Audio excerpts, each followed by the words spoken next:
mumeze mute? We are back now, we are back. Kandi turabashimiye ukuntu muri gukurikirana amasomo neza. Hari ikibazo musige comment nyine. Imba hari amasomo yandi mwifuza yuko tubakorera, tuyabakorera. Amasomo arahari kandi menshi kandi meza, sibyo? Yeah, we need your comment first. Kandi mukipinge kuwatchinga. Ni byiza cyane, sibyo? Hanyuma rero isomo tubafitiye uyu munsi ni isomo ryiza cyane. Bakunzi bacu bagiye bambaza se ni gute twakoresha aka gakoresho ngira ngo murakabona ku bantu bacuranga acoustic barakazi cyane. This is your friend. Mostly ku bantu nyine batari bamenya amanota yose, cyangwa se ku bantu bashaka gucuranga bitabavunye acoustic, kuko nyine ushobora kutagakoresha ariko barcode kenshi zikunze kugorana. Niyo mpamvu rero usanga abantu benshi bakunza gukoresha aka gakoresho bita capo. This is called capo. Yango mwakabonye naka. Yeah. Aka gakoresho rero wakwibaza ngo gakoreshwa ryari, ariko mu byo mvuze n'ubundi mwabyumvishe. Kugakoresha ni ukuvuga ngo ntabwo ubuzi amanota yose, ya manota twavuze 12 ntabwo ubuzi kuyakina hano kuri gitari. Niyo mpamvu bizagufasha yuko wifashisha akantu. Ushobora kubuza inota rimwe muri ayo 12 ukacuranga indirimbo ishoboka yose. Ntabwo kumenya amanota yose ari byo biratuma umenya gucuranga indirimbo zose, ariko ni byiza professional musician. You should be able to play in all keys. Yeah, 12 keys. Yeah, nukuvuga ngo rero wowe ukiri kwiga ntabwo mvuze ngo uhita ufata ayo maki yose, bigenda ni step by step, ni gake gake. Bigenda biza gake gake, sibyo? Ushobora kubuza inota rimwe ugacuranga rwose indirimbo zose zishoboka. So rero tugiye kureba ukuntu ushobora kugakoresha. Ushobora kugakoresha kandi ugakoresha kacu bita capo. Kagakoresho rero tuvuga ushobora kuba ufite uzi gucurangira muri key for example ya C. This key twarayize. Ukuvuga ngo nimba uzi gucurangira muri iyi key ya C gusa, ni umuntu natera indirimbo akayiterera ahandi hantu, tuvuge nkaha cyangwa se aha cyangwa se aha cyangwa se aha, anywhere kuri along the fretboard, nyine ku noti ryaryo ryose bizakugora kuyicuranga nimba uzi gucurangira hano muri iyi key ya C gusa utazi ama barcode. Niyo mpamvu rero aka kantu ku muntu utazi barcode karamufasha cyane, kubera yuko these are movable shapes. Ayo manota na movable shapes ushobora kuri movinga ukarijyana anywhere mu gihe wamenye gufata barcode yayo. Tuzagenda tubyiga nyine n'uburyo ushobora guforminga barcode from any open code, sibyo? No kuvuga ngo rero nimba utabizi uzifashisha aka gakoresho. For example, umuntu arateye indirimbo uyisanze aha ni muri D. Uri kubona ntabwo waza ngo ufate gutya ucuranze nyine. Okay, normally this chord exists, sibyo? Ariko uraza gukenera this is D add 11. This is 11 chord, D11. Yeah, normally, sibyo? This is 11th chord. No kuvuga ngo rero ikintu uzakora nimba uyisanze aha, dukubona turi aha ngaha hano muri key ya C.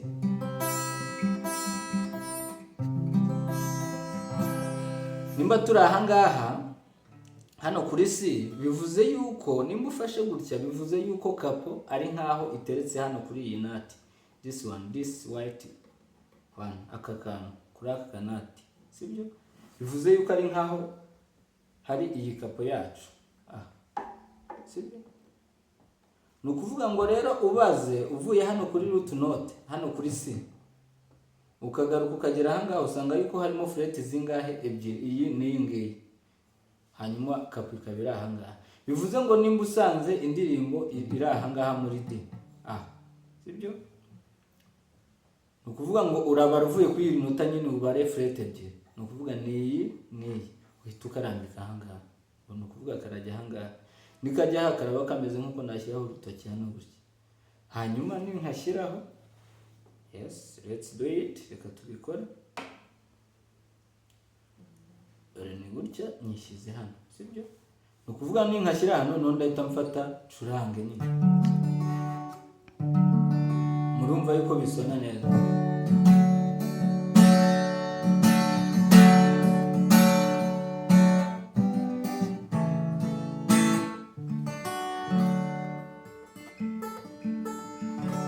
Urabona yuko bisona neza, mu gihe yakapo cyagiye twari tuyikuyeho wumvaga nyine biri dissonant, nyine bitameze neza. So ni uku nguku kapo ikoresha. Noneho urugero tuvuge wowe urebye iyi video ntabwo uzi gucurangira muri key ya C, tuvuge uzi gucurangira muri iyi key, wenda tuvuge ya G, A.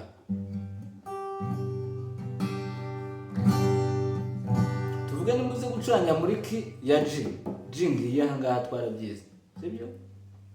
Nimba uzi gucurangira muri key ya G in shape of D, n'ubundi muri shape yayo, sibyo? Ikintu bizagusaba nawe nta yindi key uzi gucurangiramo. Hari igihe bazatera indirimbo, urugero wenda uyisange nka cyangwa se uyisanga, ni ukuvuga ngo rero kubera yuko uzi gucurangira muri key ya G ahangaha, bizagusaba yuko nta yindi key uzi gucurangiramo kandi utazi n'amabari code, bizagusaba yuko wifashisha iki kandi ugakoresha kaka. Nimba tuvuge uyisanze aha, ucuranze tuvuge uyisanze aha, ukumva yuko bitameze neza. Ni ukuvuga ngo ikintu biragusaba, naho iyo dufashe G gutya ni nkaho ya kapo aka gakoresho kari hehe, kari ahangaha naho kuri nari dufatiye ahangaha. Ni ukuvuga ngo same nabyo ni kimwe, ni ukuvuga ngo ubaze usanga hagati ya fret n'iri nota harimo fret zingahe, hagati y'iyi kapa y'imini n'iri nota tugiye gukiniramo harimo fret ebyiri, 1 2, uyishyira ahangaha. Ni ukuvuga ngo nayo nuyisanga ahangaha do it, ni ukuvuga ngo uzahabara uvuye ahangaha ni 1 2 uhita uyishyiramo ahangaha, kapo yacu ijya ahangaha, then kumva yuko bisoundinga neza.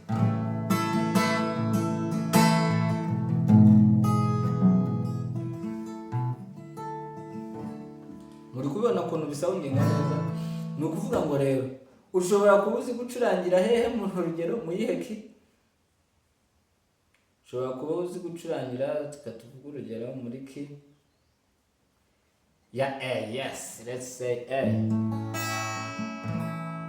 Mwabonye abantu those friend of A.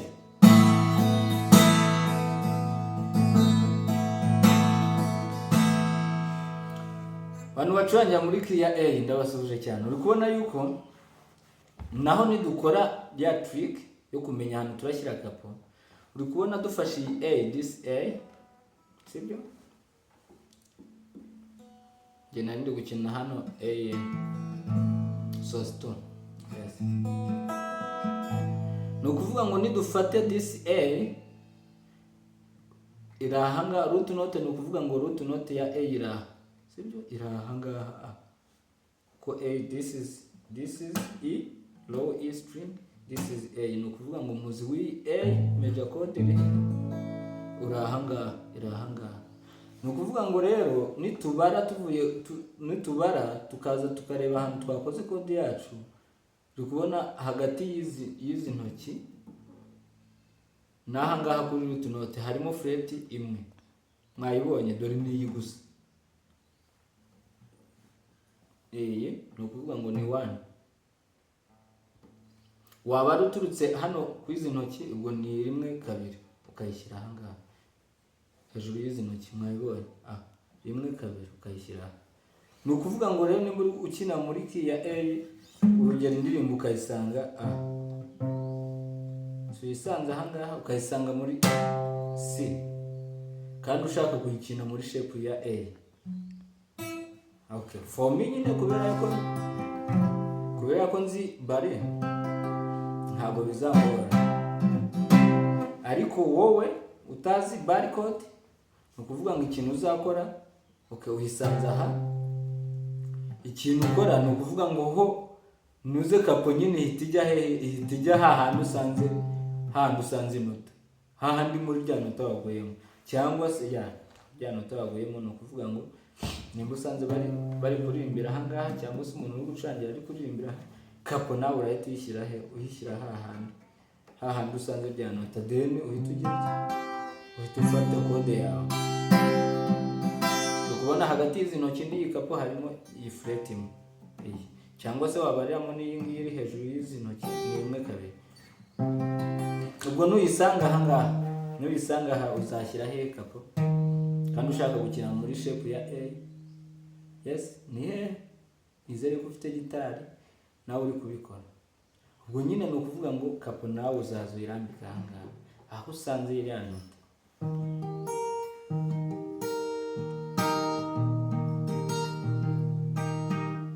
Ndumva amanote yose cyangwa se open code yose hafi ya yose tumaze kuyabona. Noneho reka tuvuge ku muntu ucurangira muri key ya D. D.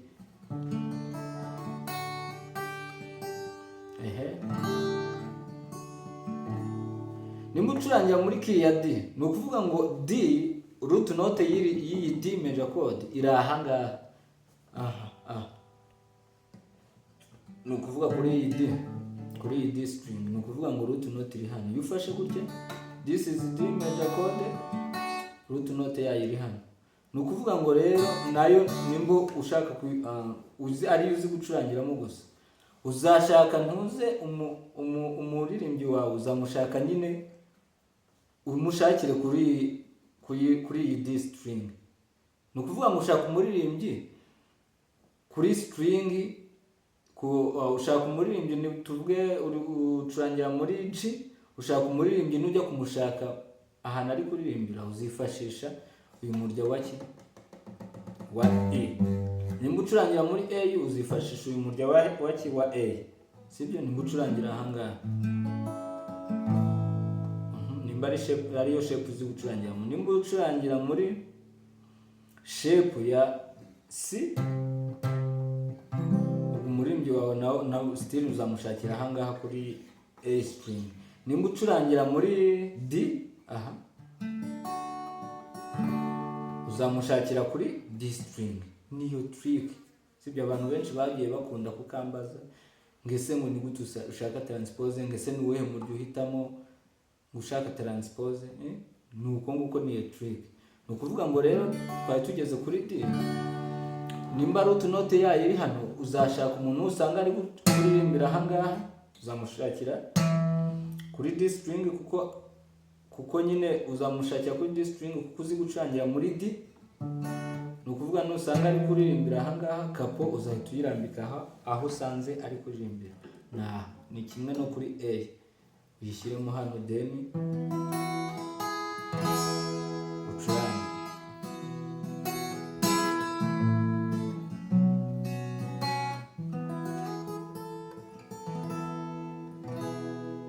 Yes, ni ibingibi. Ni ukuvuga ngo rero ni kimwe no kuri A, ubaze fret iri hagati y'izi ntoki na kapo harimo iyi ngiyi gusa. Waba ruhereye ahangaha harimo 1 2. Nibyo ngibyo. Ndatekereza byoroshye mwabibonye. Biroroshye, it's easy. Tuvuge noneho ucurangira hariho those friend of E, abantu bacurangira muri E.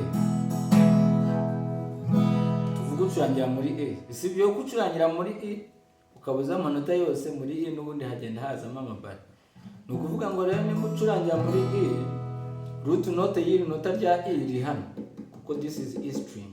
Nimba iri ahangaha rero, ubaze kuva ahangaha hejuru y'izi ntoki kugera ahangaha, twavuga yuko hari kapo, harimo fret zingahe? Ni 1 2 2. Tuvuga rero nimba usanga umuririmbyi ari kuririmbira ahangaha, sibyo? N'ubundi kapo uyishyira ahantu umusanze. Ni kimwe no kuri A na D, na ahangaha urayishyira then ugafata shape yawe ya shape yawe ya E.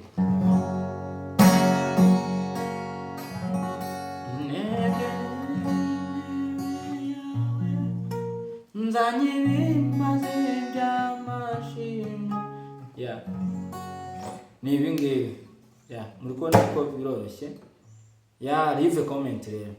Nekereza yuko hari ikindi kintu ubona, hari andi makuru wari ushaka kuri Kapo ukabona muri iyi video adahagije, watwandikira muri comment tukayaguha nayo rwose, don't worry. Ndumva isomo ryumvikanye. Leave a comment, please like, share and subscribe. Turabakunda cyane, bye.